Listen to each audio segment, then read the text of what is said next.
So, ayun nga po mga bossing kung minamahal, na-reset na po natin yung loob. Yan po tingnan nyo. Using alambre, tsaka screw, martilyo, pukpok with care lang po. Ngayon, yung final reset ito naman. Kakamain lang po ito, hindi na kailangan ng jack or Sige tol, tusok mo. Yan po, yan. Pagka sagad nyo pong ganon, didiinan mo lang dito. Yan. Tol, pasok mo. Tigas tol. Hindi, kaya.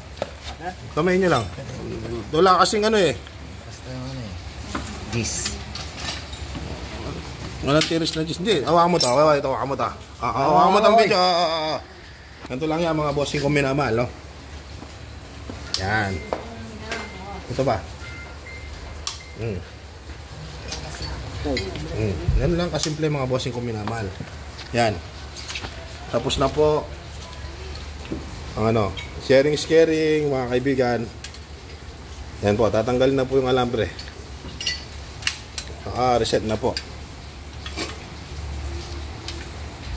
Maraming salamat po. Naway marami po tayong mga kliyenteng mapasaya pa sa ating mga trabaho.